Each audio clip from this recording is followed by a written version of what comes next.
going to talk about resale price and map policies, and needless to say, what this comes out of is channel conflict. And channel conflict is absolutely nothing new, but you typically see it where you have a different margin requirements among resellers.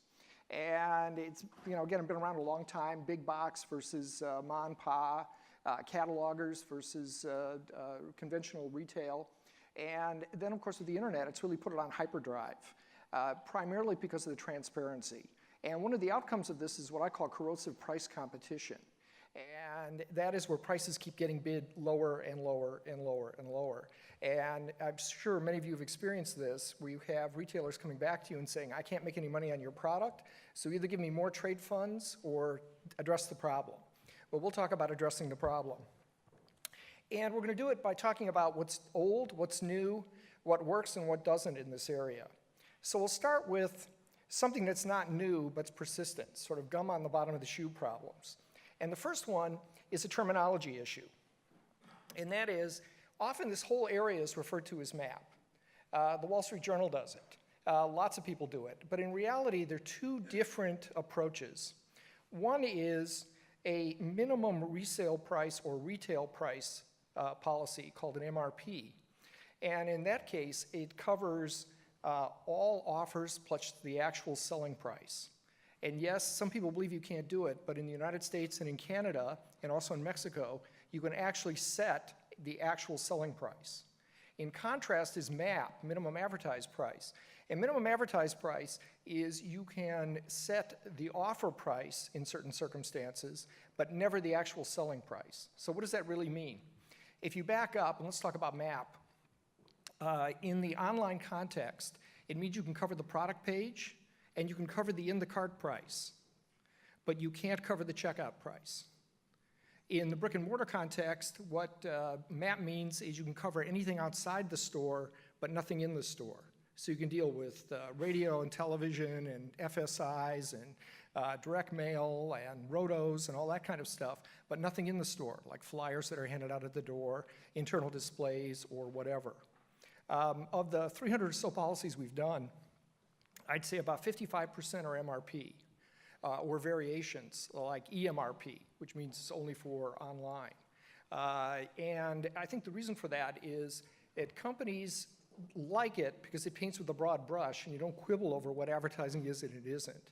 But the same token, 45% of our clients like MAP, and there's absolutely nothing wrong with that, MAP or EMAP. What they're mainly interested in is having a more or less uniform reference price. They don't care about the selling price, they care about the reference price. So that's the first persistent issue. Another one is misunderstanding the mechanics. And in this regard is the agreement policy difference. Purely from a business point of view, it makes sense to do anything in this area by policy. And what's a policy? A policy isn't negotiated, it's an announcement. You just say, here's the way it is. And from a business point of view, it's advantageous because when you have an agreement, you have to run around and get everybody to agree, and then every time you make a change, you've got to get everybody to agree to the change. Or with a policy, you change it anytime you feel like it. You just make an announcement. From a legal point of view, it turns out that in the MAP area, you can do these by agreement, or you can do this by policy, and there isn't a lot of legal difference in the United States. In the MRP area, because there are 5 states that sort of disagree with the US Supreme Court, and they say that doing minimum resale price agreements are still illegal on their face, you have to do it by policy. And what are those 5 states? California, New York, Illinois, Michigan, and Maryland, with California and Maryland being the most troublesome. So forget about the legal stuff. Purely from a business point of view, it makes more sense to do this by policy. The second one is reaching into the cart. We still see people all the time that say, well, I've got a MAP policy, but I can't reach into the cart. And I said, really? Why not? The consumer is still shopping when something goes in the cart. And indeed, there's actually case law support to say that you can reach into the cart. I like to do it because it avoids less abuse and games playing on the part of retailers. So all of our policies, I think with the exception of one, reach into the cart. I did see a study once upon a time, I think it was out of the Netherlands, that looked at this idea of in the cart, and the conclusion was, and I'm sure that this varies by category and varies by product, and even by website, was that 74% of the time that products put in the cart are abandoned there, which to me is a pretty compelling argument, putting aside the case law that supports it, to say that the consumer is still shopping. Another area of misunderstanding is Canada. Anybody here from Canada? Oh, okay. Nice place. Very nice place. Misunderstood, but nice place. Although I was in Toronto 2 weeks ago and I picked up a cold, but nonetheless. But it was a Canadian cold, so it was less than a US cold. And when you do the translation, it worked out okay. So had I gotten the US, I'd really be sick. So in any event, the misunderstanding about Canada is, and we see this happen all the time, we do policies on behalf of US manufacturers, Canadian manufacturers that apply in both places. And forever, it's usually retailers coming back and saying, you can't do that, that's illegal in Canada. Well, they were right until 2009, when the Canadians changed their law. So whether done by policy or agreement, it's subject to the same standard, and you can do this in the US and Canada. So then the next question is, well, what's the difference between a policy in both places? So again, we frequently do them on behalf of Canadian sellers who sell in the US and in Canada, and US sellers selling in both places. The difference is 2 words, and Canada. Okay, you can do exactly the same thing. Now you may have to get it translated into French, but that's another issue. So what's another area that doesn't go away? Retailer complaints and pressures. Can anybody identify with that? Yeah, I think that's a pretty good graphic. I don't get this, I don't get that, and so on and so forth. You can tell I represent manufacturers. On rare occasions, I go over to the dark side and represent a retailer, but I don't talk about it. Any event, retailer complaints and pressure are prevalent. And indeed, the driving force for lots of folks getting involved in this area is because the brick and mortar people are complaining about online. You got to do something. You got to do something about it. And we'll talk about more about this later, but the very worst things we see is that under that kind of pressure, manufacturers will go out, you see somebody internally, they'll go online, they'll find some map policy they like and adopt it. And it buys them some goodwill in the short run because they can tell their retailers, see, we have a policy, oh great, wonderful. But then when they don't enforce it, it just goes down in flames. So we're frequently called in to take existing policies and make them work. Which we do. Another not new but moving target is Amazon. And I really do mean the International or National Multiple Personalities Day. You never know what you're going to get. It's like dealing with Sybil. But there are some things, that's why I'm glad there's nobody here from Amazon, but even if there were, I'd say the same damn thing. Because I don't have to work with them like you do. So let's talk about some old favorites. Historically, Amazon has not cooperated at all with unauthorized resellers. These are those people in the third-party marketplace that come out with these dirt low prices and drive everybody nuts. And you try to find out who they are, to shut them off, and Amazon will not cooperate one whit. In fact, they go to the extra length where they've set up procedures where these sellers can hide behind Amazon skirts. And it's very, very difficult to determine who they are often. This has been the historic perspective. It's been a slight change that we'll talk about in a minute. The other one is inventory commingling. So I'm sure many people in this room understand that when you have sellers or resellers that are using Fulfilled by Amazon, FBA, the way Amazon treats it is they take all the same SKU and they throw it in the same bin. So it doesn't matter where it came from. They keep pulling out of that. So if you're trying to track down where an unauthorized is getting product, it's very difficult because, again, it's coming out of the same bin. So we have some clients, and I can talk about this because it's public. We did a MRP policy for Wusthof, the fine cutlery people, and they prohibit Fulfilled by Amazon. So anybody that sells online can't use Fulfilled by Amazon. They have to fulfill it themselves. We have another client, you talk about a control. It's actually a Canadian company called South Shore.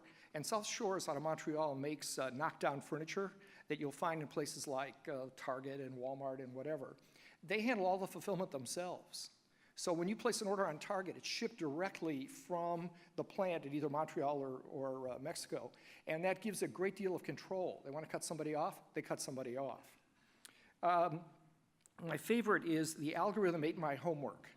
And this is where you go to Amazon, you say, Amazon, what's the story here? You're pricing very, very low. Well, you understand we have an algorithm and we monitor prices in the market. And when we find a lower price, we automatically go there. So, and you say, well, that's a violation of our MAP or our MRP policy. And Amazon says, well, I'll tell you what, you make everybody else take their price up and then we'll take our price up. Okay? Now the correct response to that is, no, Amazon, where is it written that you're the last one that we enforce our policy against? You're too big, you're too visible, we can't ignore you. So the answer is to enforce it against Amazon. Sometimes easier said than done, given volumes or whatever. We'll come back to, actually this is a good lead into the last point, which is only the nuclear option seems to work. In my experience, and those of my clients, the only thing Amazon understands is being cut off. And whether you're a big brand or a little brand, within 30 days, Amazon will be back begging for the product. Begging. I see somebody nodding. You've experienced this. And again, big brands, little brands, doesn't matter, they're back. Why? Because historically, what's motivated Amazon is often not profit, but is being all things to all people. And it drives them nuts if they don't have everything. And the bigger the brand, the more important it is. But they come back, we'll be good, we'll be good, we'll be good. But they're always back. Now, easier said than done in some respects, because the last thing senior management wants to see is, oh, we cut off Amazon, one of our biggest customers. We can't do that. Well, there may be a momentary blip, but we see it come right back. Not only because Amazon comes back begging, but let's face it, you're more prone to corrosive price competition, price erosion, if you've got a strong brand. Why?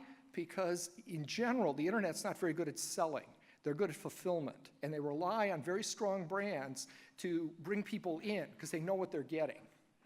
So then what happens is not only will Amazon come back, but then there often is a switch of demand to other resellers. So I get on, I can't find it at Amazon, I really want that brand, I'm going to find it someplace else. So it's not quite as scary as it sounds, although to a lot of people it is.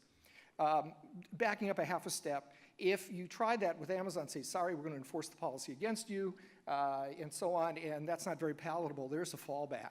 The fallback is to say, look, Amazon, one of the things you guys do is you will follow somebody on eBay selling onesies, twosies, and you shouldn't be doing that. Let's sit down and talk about who you see as your core competition, and let's focus on those people and use them as a benchmark. And we'll do everything we can to, we always enforce our policy uniformly, but to make sure that everybody stays up. There are also some ongoing traps with Amazon. The first is rip your face off contract provisions. What do I mean by that?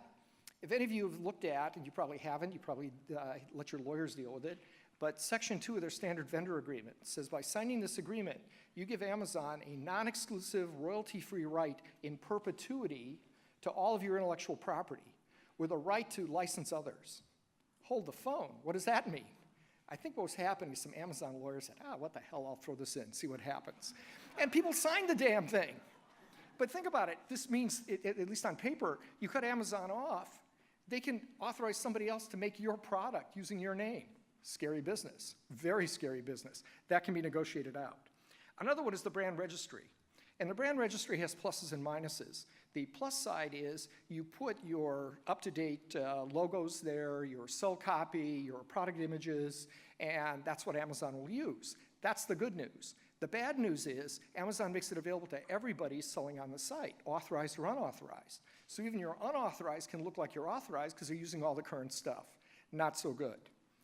Promotional agreements. One of our clients in the housewares industry that we did a MAP policy for had a problem with Amazon, wound up cutting them off. They didn't tell us about side agreements they had. And the side agreement said, or the effect was that even if Amazon was cut off, our client had to pay hundreds of thousands of dollars in promotional payments for products that weren't being sold. What does that mean? If you've got side deals, you've got promotional agreements or whatever, link them to being an authorized seller. They only get the money when they're actually selling the product. A trap for the unwary. Revolving door. I suspect many of you can identify with this. We hear over and over from clients, they start to develop a relationship with somebody at Amazon, and they correct them with mistakes, and they're starting to understand the brand, and the world is a better place, and then boom, that person is gone. Amazon goes through people like paper towels. And you're a one-year veteran, you're a serious veteran. In any event, I think Amazon uses this, so they're constantly bringing in new blood that you've got to retrain, supposedly, and what have you. But it's a problem. The last one is something one of our clients just encountered I hadn't heard of before. And this is somebody that is a sizable player. In fact, they're the leader in their category. They have a big brick and mortar business and a relatively small online business, but their online business is growing.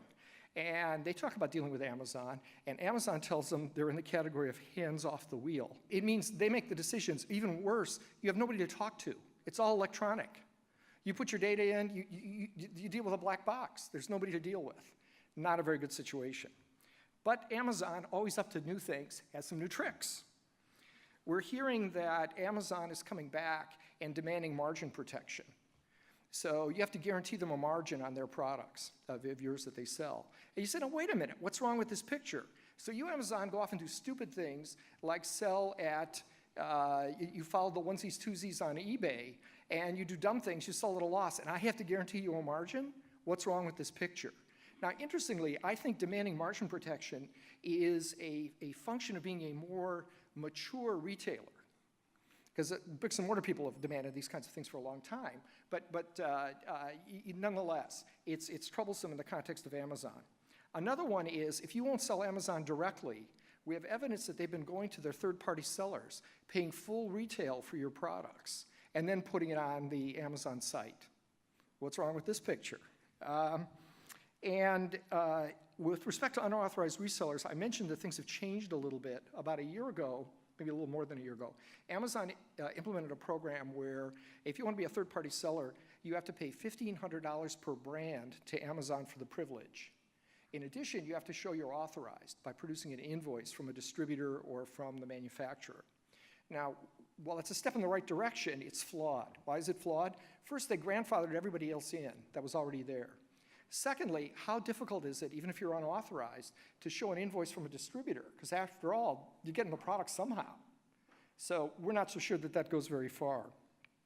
And then finally, as one of our clients just dealt with firsthand, there seems to be this intensifying rivalry between Walmart and Amazon.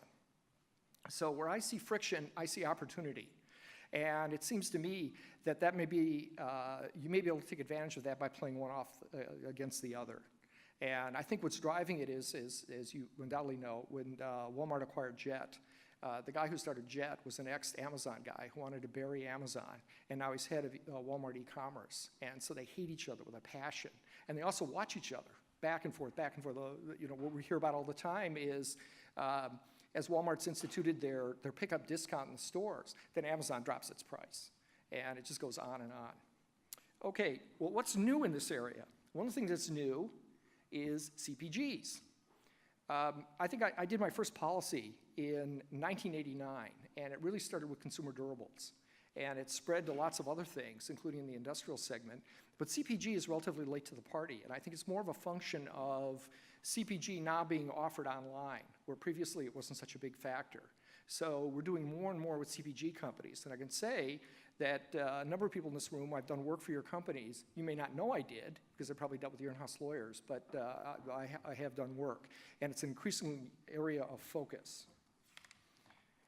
Something else new is helping Amazon, and this seems a little odd, but we had a client in the CPG area that, and I will use a fictitious product so that you don't know who this company really is, but Amazon came to it and said, you know what, we're not making any money on selling your ketchup at $2.99 a bottle. Because when we throw in free shipping, this is heavy, it's low value, we're losing money. So you make everybody else take their price up. So we put on an MRP policy, we raised it to $3.15. So now Amazon's happy because they can offer free shipping. And we padded the margin of all the other resellers. So this wasn't Amazon as the big bad wolf. This was trying to help Amazon. And you know, needless to say, one of the dynamics here, for this particular client, they did a lot of stuff through Amazon, including in their subscription business. Subscription business was huge on Amazon and very, very important. Another one, a newish or new change, is what I call jumping in the deep water. And in this regard, we're seeing this, a very, very fluid area. As Walmart acquired Jet, PetSmart has acquired Chewy. Anybody here in the pet segment? Then you know all about this. Chewy, big time online seller. And then Amazon, of course, doing Whole Foods. And the question is, what's next? And this very fluid kind of movement back and forth. Another one, less important to those of you in the room, is B2B application. That is, while not quite as new to the party as CPG, we've been seeing more and more in the industrial segment, truly industrial products like construction equipment or whatever that have some of the same issues. And Amazon's made a real thrust into the B2B segment, and they're doing the same thing to the B2B players that they're doing to you. So we've had a call to help people in this area.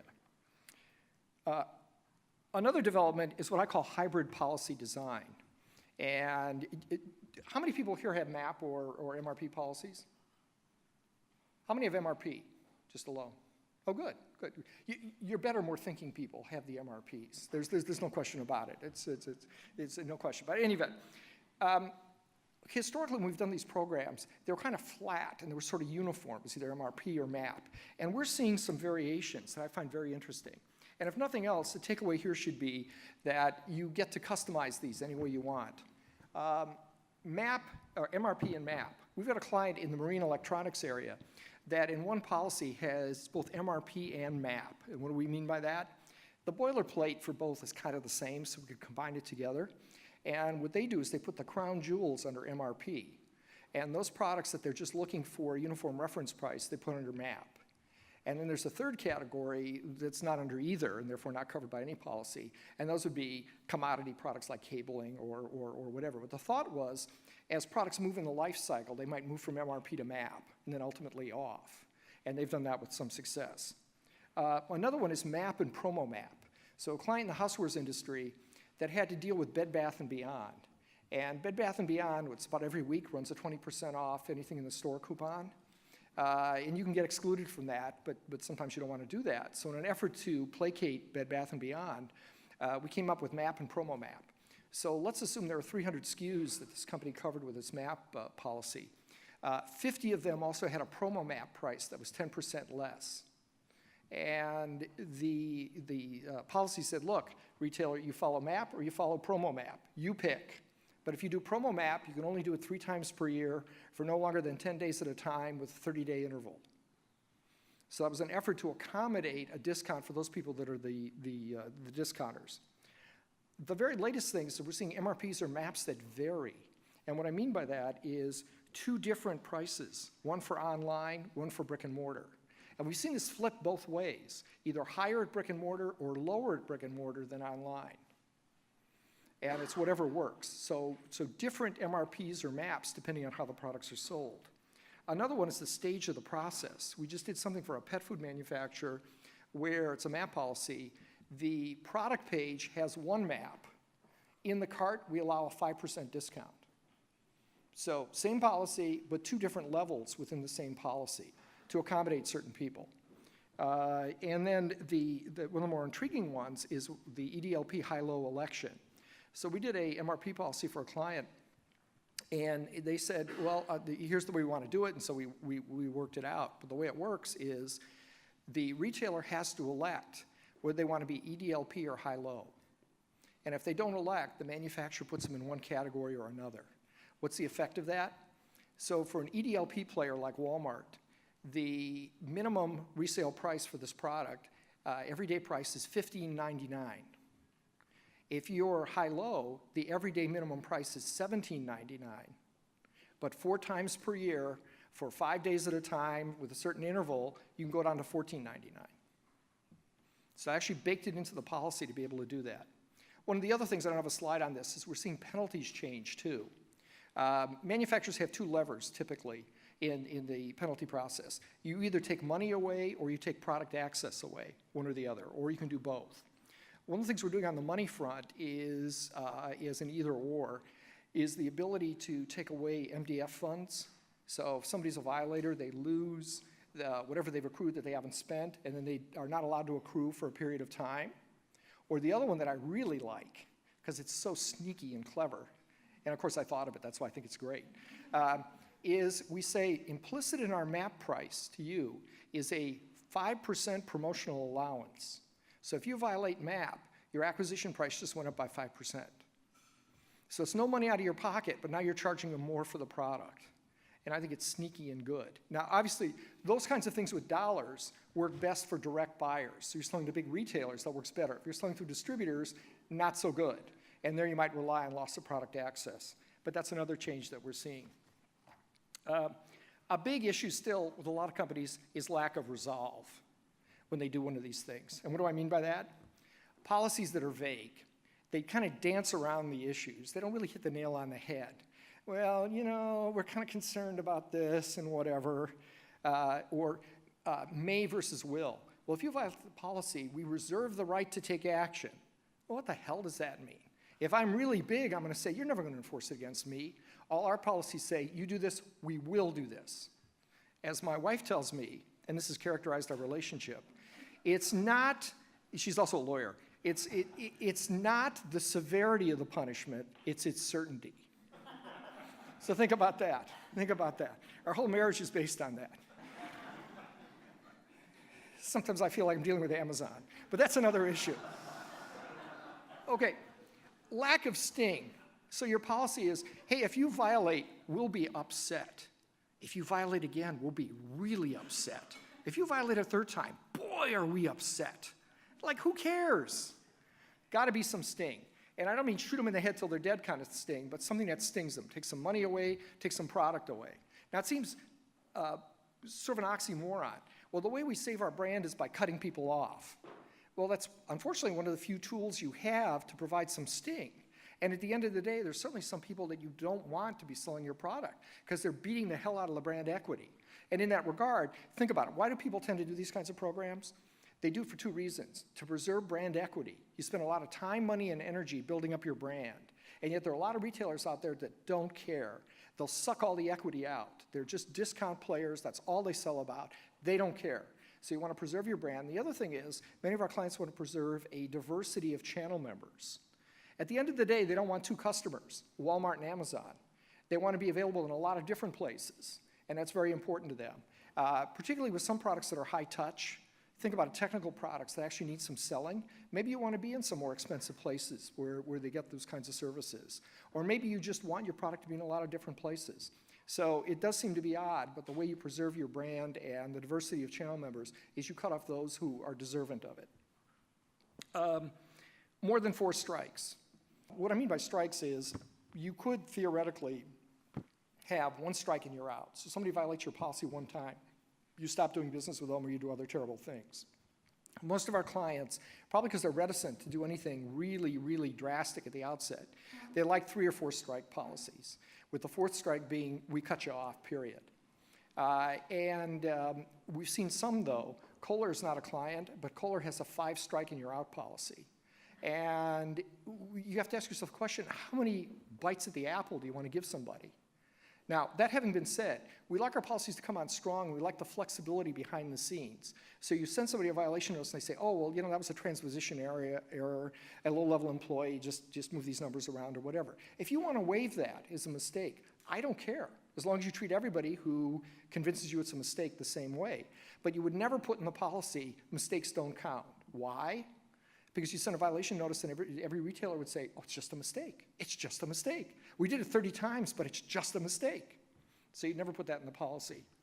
Bad behaviors are allowed. There's some things that may be fundamental that you should address. And we like the concept of those things that are going to be reoccurring. You might as well accommodate them in the policy or ban them, one or the other. And what do I mean by that? We do a lot of policies where we accommodate subscription programs, or for people who sell through jet.com, what I call a multi-item discount program. Things like certain credit cards. So Target has a red card. We get a 5% discount at checkout. How do you accommodate that if it takes you below MAP or MRP? You're never going to talk Target out of it. And then there are other things that are just so bad because they're ways to cheat that need to be addressed. Bundling is a common issue. All of our policies except one control bundling. And we can talk about that during the breakout session if anybody's interested in the ways to do that. Ineffective monitoring. Some people put these in place, and as I alluded to before, they never monitor. Well, it's dead on arrival then. You've got to go out and enforce it. And if you enforce it, it has to be uniform. Otherwise it gets around pretty quickly. It's not so much a legal issue. Yeah, there's a little bit of legal issue there, but it's primarily a brand integrity and credibility issue. So you've got to enforce these things. Then you have the opposite effect, rigidity. And rigidity, let's face it, lawyers tend to draft these things. And sometimes they are so stiff, there's no flexibility built in. We always build flexibility into ours. There's somebody, the company here today, represented here today, so I won't mention names. I reviewed their MAP policy. Oh, what an awful piece of, it was, for one thing, it went on and on and on. But apart from going on and on and on, you had a MAP policy for the whole company, and then you had brand-specific policies that followed it. And they were so detailed. So if the wind is blowing out in the northeast at 26 miles an hour and the month has an R in it, you can't do this. And I'm thinking, who the hell keeps track of this? Why does it have to be that complex? But I suspect it just grew and grew and grew and grew, and it was not terribly effective. So building in flexibility. What do I mean by flexibility? All our policies allow, among other things, for two things. One is MAP holidays, or MRP holidays, where you relax your MAP or MRP price for a particular period across the board to all resellers. And we like, anytime you do that, we like that you put in a new stop point, a new minimum. You just don't take it off altogether. You put it in a new minimum for that period because you don't want a free fall. So we allow that. But we also allow in all our policies one-offs. Well, what's a one-off? One-off is when Walmart comes to you and they want a Black Friday promotion. You say for you and you only during the 4 days of Black Friday, you define what that is, you can lower the price to X. When the other people scream about it, you say, hey, see the language right here? You convince us that you've got something worthwhile, and we may well approve it for you. Similar kinds of one-offs might be a store anniversary, might be a show special for somebody participating in a show or whatever. Now, one downside of that, though, is Amazon. Amazon will watch that and automatically go down. So how do you cope with that? And you've got to keep that in mind. That would be a violation on Amazon's part if it did that. And you may have to do some pre-planning in that regard. Another one is stupidity. Stupidity never goes away. Isn't that a great graphic? I just love that. And I got one at the end. If you don't laugh at the end, I'm done.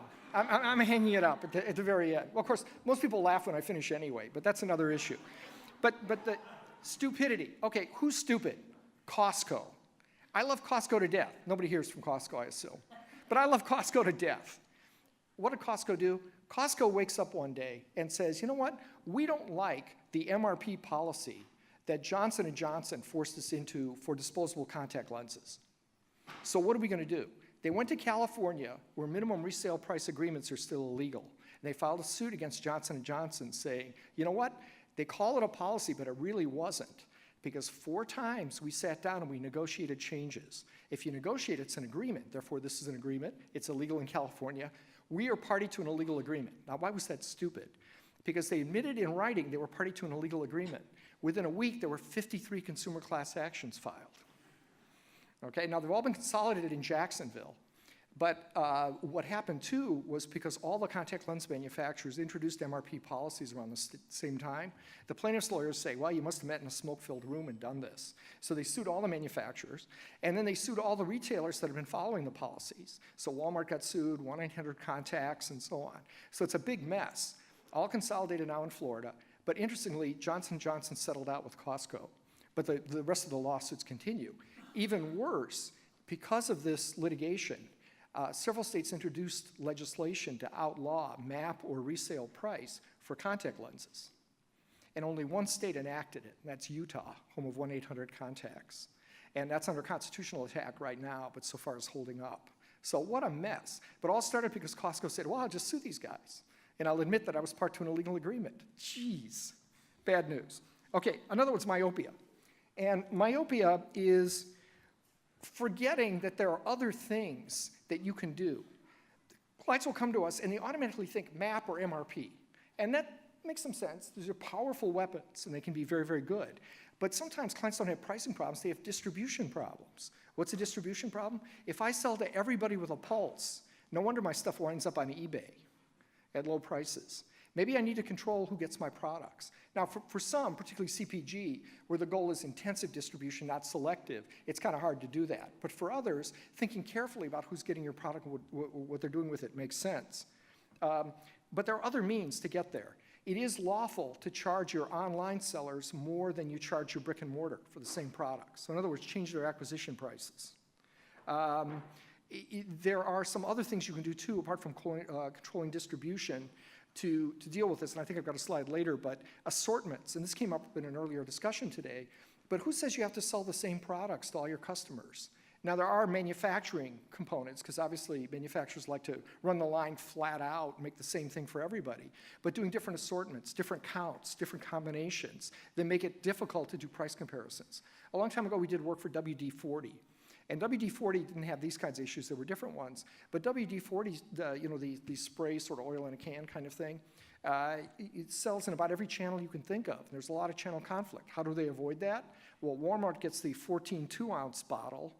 Home Depot gets the 15.6-ounce bottle, all to make it more difficult to make comparisons. That having been said, I understand that Amazon, as part of its algorithm, will do unit comparisons. They'll do the math. They'll do the division. Then they come back at you and they say, well, wait a minute, how come it's cheaper over here? Overlooking business and legal conflicts and friction. So I made it sound easy just to put in a policy, easy in some respects. But one thing that sometimes gets in the way are vendor agreements. If you signed vendor agreements or supply agreements with powerful customers, they may get in the way of a policy. How do they get in the way? Things that say things like, oh, you're our customer, you get to buy all of our products. No, that kind of makes it difficult to shut people off. Or if you discontinue products, you have to give us 60 days notice. No, not if I've got a policy and I need to pull the plug on you tomorrow. So you need to cope with those kinds of things and work around them and understand what's there. And then internal frictions that are often ignored. Some of the biggest opponents of doing these kinds of policies are the sales force in many organizations. Why is that? Because in many organizations, the sales force is based on, or compensated at least in part, on volume. The last thing they want to do is cut somebody off because they see their checks getting smaller. How do you deal with that? We were working with a sporting goods manufacturer, had me on the phone. It was the CEO and the senior salespeople. I told the senior salespeople, said, look, it's so important we do this policy, and we may have to break a few eggs along the way, that is, cut some people off. But it's so important, I will adjust your numbers downwards so none of you gets hurt if we've got to cut off one of your customers because of this. A way to cope with it. Another thing is this pinprick approach. You really have to stand back and you have to say, how does the policy fit into our overall channel strategy? And our brand protection and the other kinds of things we're doing, instead of just doing bits and pieces here and there. It drives me nuts when people don't look at the big picture. You've got to do that.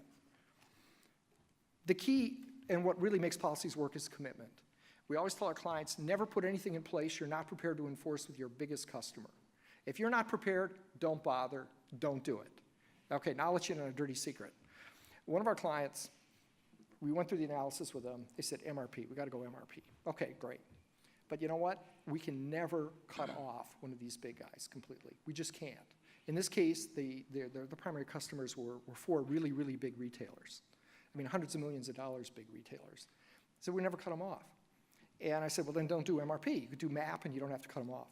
No, we got to do MRP. That's the only thing that's going to work for us. Okay, so what we decided, this is absolutely true, what we decided is, this is a 4th strike and you're out policy. We decided that if we got to the 4th strike, we would simply drop the policy because they couldn't enforce it. That having been said, they used something we lawyers call the chilling effect, assuming that once they got marketplace discipline, that they would never get to the 4th strike with any of these people. And so far, the policy's a couple of years old. They've never gotten to the 4th strike, and it's working. It's working very well. But they, very honestly, they said, hey, so we said, fine. It's like Cold War mutually assured destruction. We'll make them think we're going to pull the plug, but we really won't pull the plug if it comes to it. Interesting, kind of a pragmatic approach. Another one that works is you need a strong, clear policy with sting. It's got to have some sting, and the policy should be clear. People should understand what it's all about. You need a customized, holistic approach. You can't, one size doesn't fit all. And yes, we've done many, many policies, and yes, they share common components. We're always learning, and they're always evolving, by the way. But they're not the same. It's what works for particular organizations, what they're willing to do, what products are covered, how it works. One thing that we've, I'll come to this later. So one size does not fit all, and it's got to be integrated with your brand protection efforts. And by brand protection, I mean controlling who gets your product, who's using your sell copy, your trademarks, all those other kinds of things. In our experience, prevention is much cheaper than cure. So the way we like to deal with the unauthorized is you cut them off at the source. You find out where they're getting product and you cut them off. That's far better than ultimately conjuring up some intellectual property grounds to go sue them. I don't like litigation. It's expensive and time-consuming and uncertain results. Far better you cut them off. It tends to work much better. And so again, it's very important to align with your channel strategy, your pricing policy, and your distribution policies and agreements. These all have to be in sync. And I'd even go beyond that. You also have to be in sync with your reward mechanisms for your people internally. The key problem for lots of people is the unauthorized reseller. And some people have asked me if that's my Match.com picture. It's not, even though it's an uncanny resemblance, I know. This is before I started resembling Brad Pitt. Okay, that's happened more recently. A little surgery, it worked out okay. But anyway, so with the unauthorized, they're chronic MRP and MAP policy violators. They often are selling the wrong products in the wrong ways. They've got last year's models, or they're using last year's pictures, or whatever. It's often difficult to figure out who they are, and the remedies are often limited in terms of what you can do. That's why we say, again, prevention is better than the cure. Control where your products are going. So for example, we did an MRP policy for a pet products company. And interestingly, the spark plug to get it done, and you do need an internal champion, was the VP of sales. And very vocal on this, in this regard. And he said, we not only did an MRP policy, but we did dealer and distributor agreements. And he said, you know what, I thought about it. Why do we need 300 people selling our product online?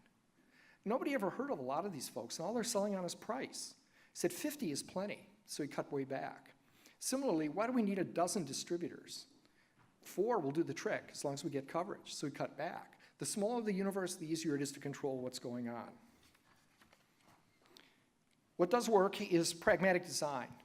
And by pragmatic, I mean not only dealing with the issues, the real issues in a realistic way, but also what you're comfortable doing internally and what will work. Makes a big difference. Many policies we see are indeed done with fairy dust. You want to cheat-proof, at least to an extent. And by cheat-proofing, I mean, what are ways that people can abuse what's going on here? What kind of dodges? I mean, an example, it's a very simple one. Some clients will say, you know what, in our policy, we're just going to say that our minimum price is no less than 30% off MSRP, manufacturer suggested retail price, or no less than 30% of list. And I say, really, you want to do that? Well, yeah, sure. Everybody can understand that's just easy. I said, yeah, how about retailers with rounding errors? Do you really want retailers to be doing the math and rounding up or down? Let's make it uniform. SKU, price, SKU, price, SKU, price. Then nobody, there's no quarrel over what it is. I stress flexibility, and that's building into your policy safety valves and ways to do things that are meaningful. Again, because of a policy, you can change it anytime you feel like it, but most clients, right out of the box, want to get things at least mostly right. And that's advantageous to do it that way.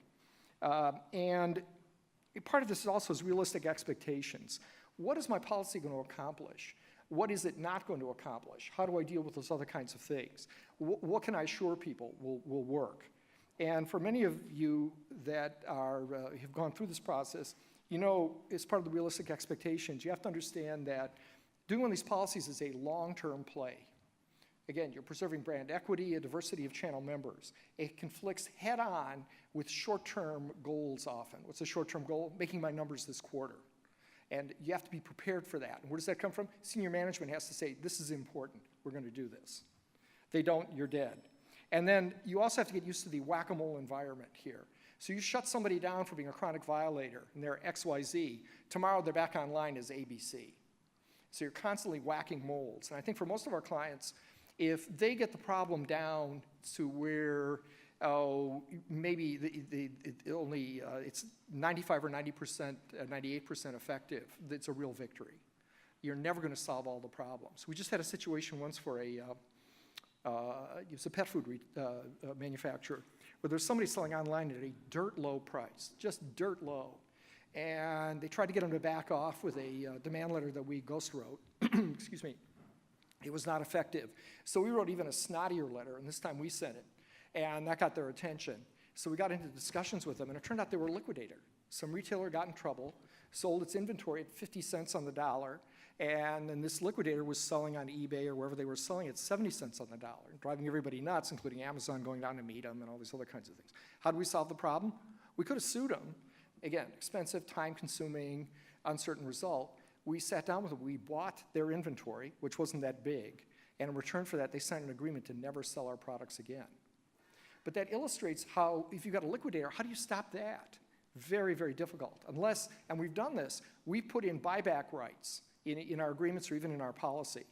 They give us the right to buy back inventory anytime we feel like it, to soak up whatever's out there. A right, not an obligation. One of the other things that works very well is centralized management and enforcement. We believe that, among other things, you don't use your sales force as your police officers. Why? Because they're there to sell, and it really puts them in a very awkward position if they're beating up people. So a much better way to play it is you put everything on the policy administrator. The policy administrator can either be known, Mary Smith, Bob Jones, whatever, or just anonymous policy administrator. Somebody back in headquarters, usually out of sales support or customer support, who runs the policy. And either he or she has a lot of discretion, or behind him or her is a committee that makes the big decisions. But this is the voice. This is the face of it. One of our clients is a company called Freeling. Freeling makes French press coffee makers. Small company, started by a husband and wife who immigrated from Germany. So the company is so small, we did a map policy for it, that the CEO, whose name is Monica Schnack, served as the policy administrator. But she didn't want to use her own name, so she was using the name Mary. And so she was telling me about this, and I said, well, you know, Mary needs a surname. And I was being absolutely facetious, but I said, Mary needs a surname. She said, oh, really? And I said, what's the German word? And I asked her about it. So she told me, and Mary became Mary Eisenhosen. In German, that means Mary Iron Pants. It's a nice connotation, isn't it, in terms of a policy administrator? Okay, in any event, in this whole area, sometimes you just have to say no. You got to stand up and say no. The principle is important, we got to do this. And I leave you with this last slide.